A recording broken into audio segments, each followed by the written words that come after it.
dog's fault, they say. Then the gangs, the epidemics. Everyone's throwing the blame. The moron had me laughing at first.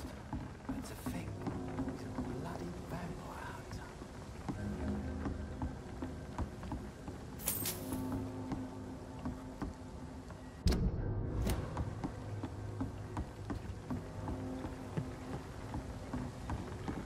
It's been a while since we've seen any new faces round here.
It's locked, all right.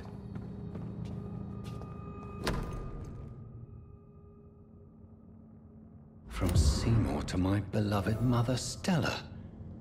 Fishburne, that sneaky bastard.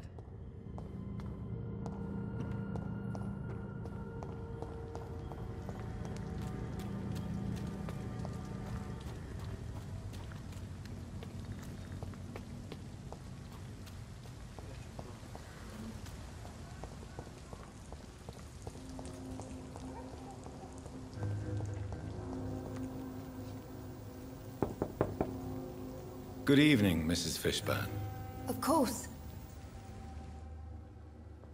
I can't remember the last time I had a good sleep. What can I do for you, Dr. Reed?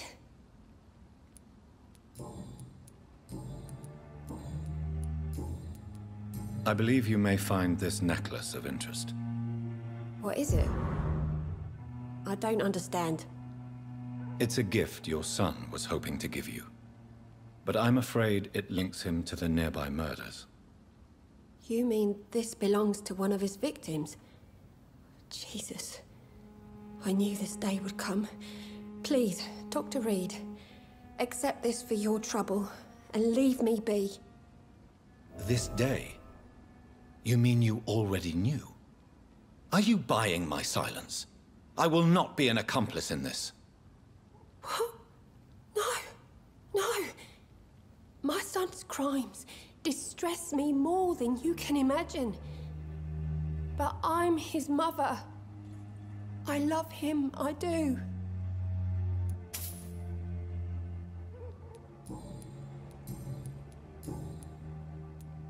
Your son's gone way beyond simply bullying people. He has a taste for blood, and you know it, don't you, Stella? One night, he told me straight up, in his own words.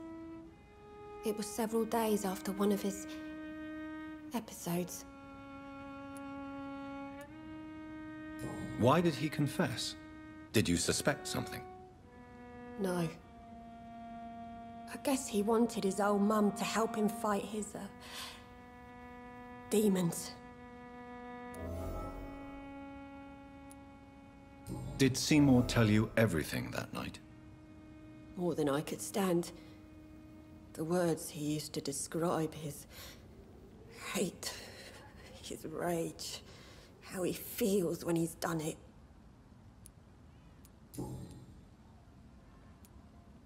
Stella, I know you are ashamed of your son's crimes. So why do you protect Seymour? I can't report my own son, can I? Not a burden I could bear. Burden? How do you mean? They'd hang him for sure. I won't send my only son to his death.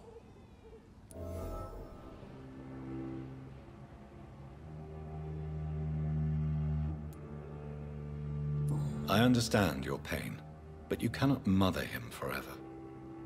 If someone ever found the courage to speak to the police, I will take my share. Tell me about these demons Seymour needs your help to fight. Seymour used to be such a happy child. And he is still a helping son most of the time. But when he gets angry, he can hardly contain his rage. All men and women are born innocent, Mrs. Fishburne. But there can be a monster within any of us. Do you think he can be cured, Doctor? Do you think something can extinguish this rage inside my Seymour?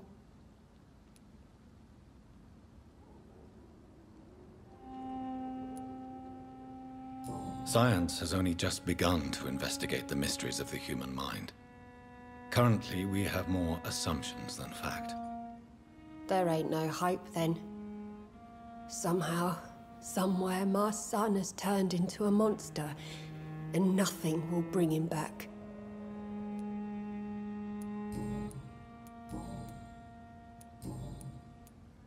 Goodbye, Miss Fishburne. Take care of yourself.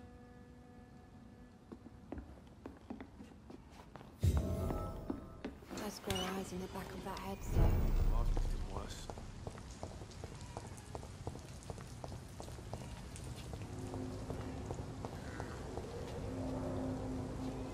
Good evening, Mr. Fishburne. Yeah.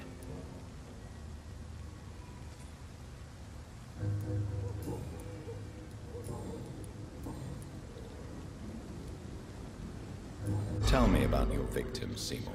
Who were they? Why them? Was there a link? Why should there be? They just kept getting on my nerves at the worst times, that's all. How many? How many victims? It's not like I keep records. It happens when it happens. You feel nothing, do you? No empathy for your victims at all? You seem pretty calm yourself, don't you? We're not talking about me. That right?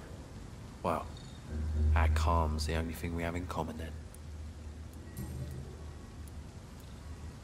Did you take pleasure in killing them, Seymour? All those people, all those lives extinguished. I take no pleasure from it. Just gives me peace. Stills the anger. For a time.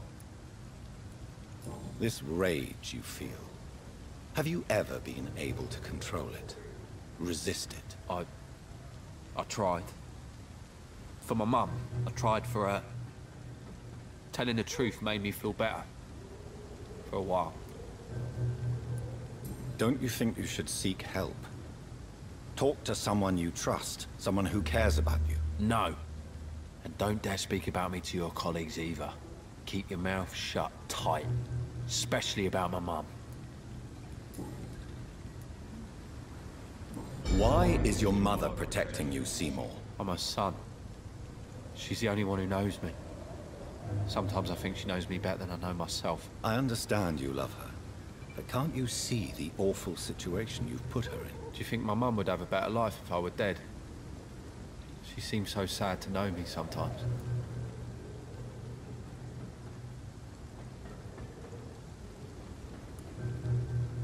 I don't believe death is the appropriate sentence for murder. Not in a civilized society. But the last word has to remain with the law. There is no law around here. No justice to be found. In these parts, revenge is the only answer.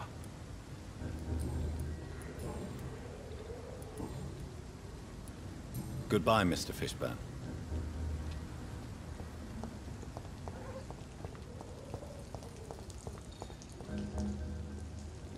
Evening, Rufus. Evening, Mr. Reed. So long, Rufus. Be careful. Take care. Am I really cursed? It would explain so much.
can't believe I'm doing this.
See them fancy clothes? This one's a top.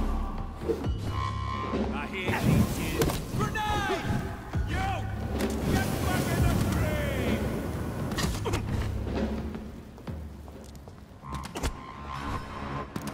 All of you bloody leeches, cross the leech, boys! Die, Vermin! Want some of this? Die, Vermin!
wounds on this corpse are deep, the result of rabid rage.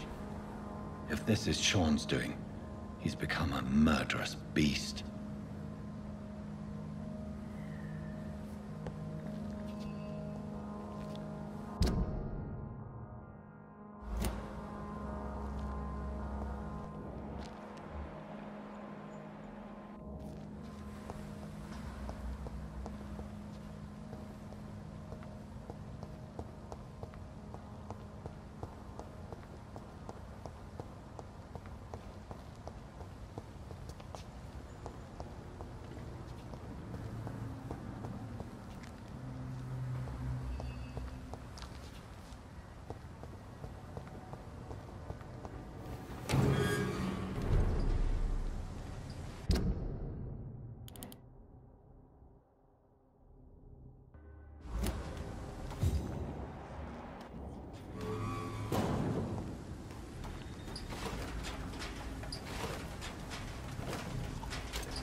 This poor man has just been slaughtered by a vampire. The body's still warm.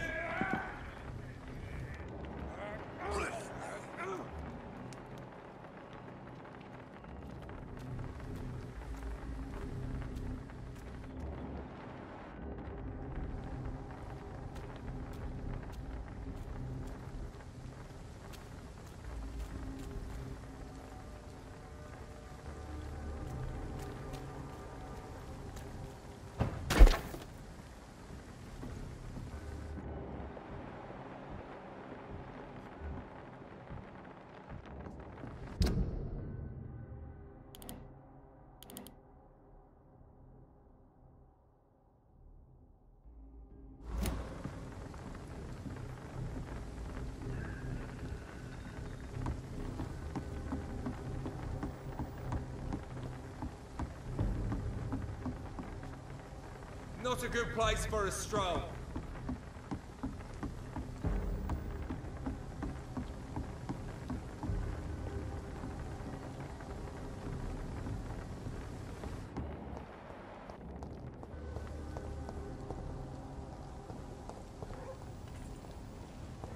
Let's pin him down!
It's locked. Your kind's It's not locked, all welcome right. here, sir.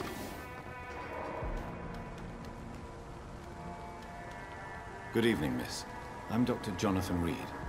May I have your attention for a minute? Good evening, sir. My name is Giselle Paxton, but I don't have time for men like you. Have we met before? No, but I just need to look at your fancy clothes to know that you must be desperate to visit the docks at night. That's quite judgmental of you. Sir, I've led enough strikes when I had a job to identify you as an enemy of the working class. May I ask what you do for a living? I'm killing myself scraping for a living. And you? Have you ever had to struggle in your entire life? As I told you, I'm a doctor. You have to work a lot to earn that title. Oh, a doctor. Born with money in a nice house, were we? Was Daddy a banker or a doctor himself? Why such hatred? Are you judging me by my clothes and my job? Course I am. Fuck, you're so blind. You don't even see your privilege. Lazy people like you disgust me. What can you tell me about this vicinity? Tell you what, just spend a few weeks here, and then ask me that question again. If you're still alive, I mean. If you have something to say, say it. I'm getting tired of all this. Oh. You want information instead? Well, here's some for you. Giselle Paxton does not like you at all, Doctor. You don't know me, Miss Paxton, and yet you see me as an enemy. Your manners, your clothes, your words tell me everything about you, sir. I know your kind, and you don't belong here.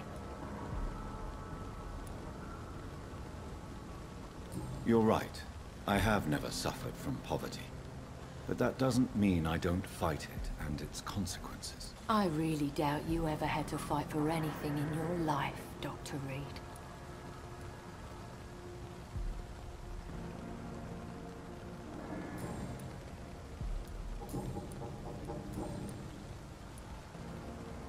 You speak of strikes and class enemy. Am I right to assume you're involved in trade union activism? You bet I am. Well, I was. Nowadays, I'm just another worker blacklisted by the big companies. You lost your job because of your beliefs. Those bastards really hate a worker who refuses slave wages and unsafe conditions, especially when it's a woman. Isn't the whole point of trade unions to help workers in need? Why don't they support you? A few nights back, I lost the money my companions had asked me to hide. With me and my sister being penniless, they thought I stole it. What really happened? I drank too much that night. Strange men saw me count the money in that bar. Some sort of militia in uniform. I'm sure they robbed me.